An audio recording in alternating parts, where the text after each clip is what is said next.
The Wild Robot by Peter Brown. Chapter 23. The Wounded Fox. My face! My beautiful face! Somebody help! Fink the fox was lying on a log, howling in pain, with a face full of long, sharp quills, when Roz appeared. Isn't there anyone else who can help?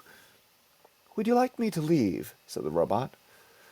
No, please don't go. I'll take what I can get. What happened? I didn't think that Porcupine could see me in the bushes, but when I went for his throat, suddenly there were quills in my face. Why did you go for his throat? Why do you think? Because I was hungry. If you had not attacked the porcupine, you would not have quills in your face. Yes, Roz, I know that. But a fox has got to eat. I just didn't expect him to put up such a fight. Look, there are even quills in my paws. I can't walk. My face is numb. I could die if you don't help me. What would you like me to do? Said the robot. I'd like you to pull out the quills. Roz calmly knelt beside Fink and said, I will pull out the quills. The robot started to tug on a quill, but it snapped off in her fingers. Fink yelped and said, pinch it closer to the skin. So Roz pinched the broken quill closer to the skin, and then, very slowly, she pulled it out. The fox winced in pain and said through his teeth, Please, Roz, pull them out faster. This is agony. Roz quickly tugged out another quill, then another, and another. The fox lay perfectly still, eyes closed tightly, wind whistling through his nose, until every single quill had been removed and placed in a neat pile beside him. Fink struggled to his feet. Thanks, Roz. I owe you one. The fox smiled briefly, and then he limped away. Chapter 24. The Accident. As Roz wandered through springtime, she saw all the different ways that animals entered the world. She saw birds guarding their eggs like treasures until the chicks finally hatched. She saw deer give birth to fawns who were up and running in a matter of minutes. Many newborns were greeted by loving families. Some were on their own from their very first breath. And, as you're about to find out, a few poor goslings would never even get a chance to hatch. Roz was climbing down one of the forest cliffs when the accident happened. The wind started blowing out of the north, and suddenly clouds were rushing over the island.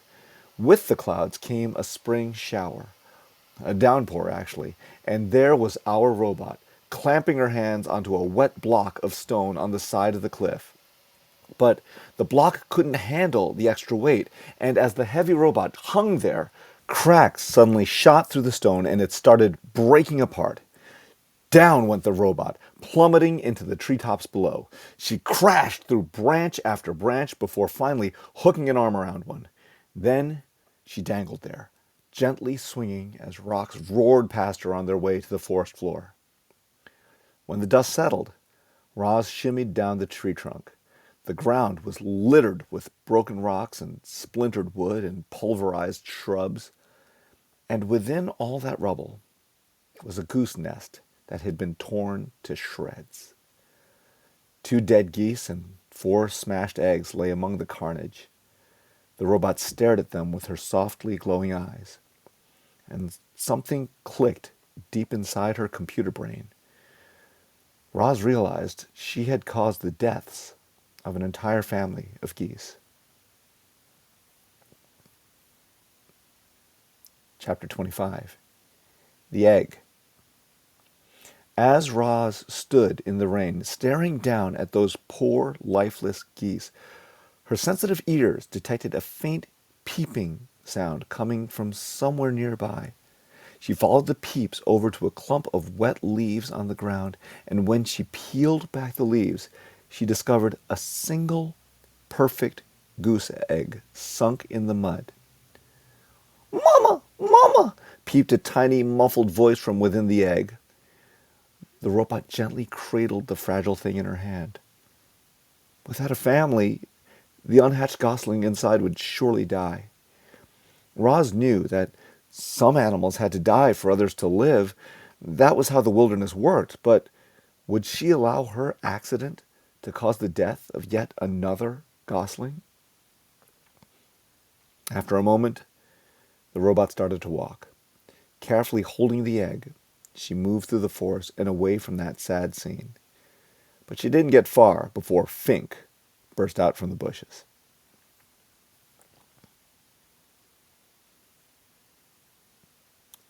What happened? The fox panted. The whole forest was shaking. There was an accident, said the robot. I was climbing those cliffs when the rocks started to fall. You should be more careful, said Fink as he checked out the robot's new scrapes and dents. I'll need your help if I ever have more porcupine trouble. I will be more careful. What do you have there? Said Fink, looking up at Roz's hands. A goose egg?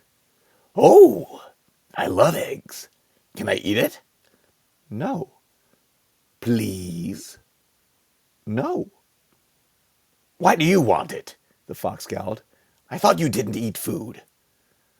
You may not have this egg, Fink. The fox sighed.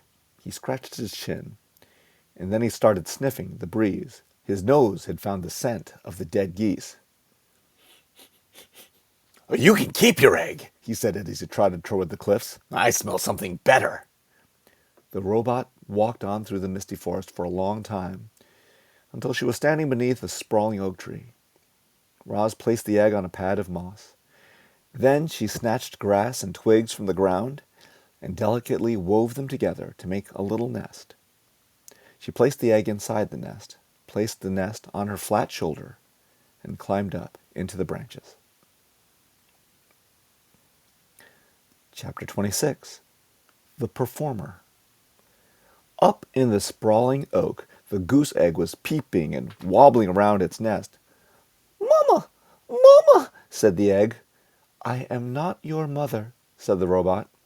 The egg continued peeping and wobbling until nightfall, when the gosling inside settled down to sleep, and the egg became quiet and still. The robot was about to settle into her own kind of sleep when she heard something in the underbrush below. Roz peered down from the branches and saw weeds rustling in the moonlight. A creature was crawling past. But the creature stayed low, hiding in the darkest shadows so that Roz couldn't see who it was. Roz wasn't the only one watching. A pair of furry ears rose up behind a log. The ears belonged to a very hungry badger. He lay in wait as the shadowy creature came closer and closer. And when the time was right, the badger pounced. You might expect a creature under attack to run for her life, or to defend herself, or at the very least to scream, but when the badger pounced, this creature just rolled onto her back, stuck out her tongue, and died. Not only was she dead, she was rotten, and the badger's face twisted with disgust. Ugh, what a stench! He pawed at the stinky corpse a few times and then gave up. No thanks, he grumbled to himself. I'd rather eat beetles. And the badger hurried off to find a less disgusting meal. Had that mysterious creature been frightened to death? And how could her body possibly rot so quickly? Roz was confused, and the robot became considerably more confused an hour later when the dead creature's ears began to flicker, her nose began to twitch, and she rolled onto her feet and went on her way as if nothing had happened. The robot's voice called down from the tree, "Are you alive, or are you dead?" The creature's voice hissed up from the shadows, "Who's there? Why have you been watching me?" "What you just did was unbelievable," said Roz. "I could not look away." "Unbelievable? Really?" The creature's voice seemed to be softening. "I thought perhaps I overdid it when I stuck out my tongue." "I was certain you were dead." "Oh, what a lovely thing to say." "Were you dead?" "No, well, of course not. Nobody can actually come back from the dead. It was just an act." "I do not understand." "It's simple. I knew that if I played dead and really laid it on thick, that old badger would be so disgusted that he'd run off. And that is exactly what happened. We opossums are natural performers, you know. So, you are an opossum. Roz's computer brain quickly retrieved any information it had on opossums. You are a marsupial and are nocturnal, and are known for mimicking the appearance and smell of dead animals when threatened. It's true. Death scenes are my specialty, said the opossum, but I have a wide dramatic range, believe me. I believe you. Have you done any acting? Said the opossum. I have not, said the robot. Well, you should. You might enjoy it. You can start by imagining the character you'd like to be. How do they move and speak? What are their hopes and fears? How do others react to them? Only when you truly understand the character can you become that character. The two odd creatures sat there, one in a tree, the other in the weeds, and talked about acting.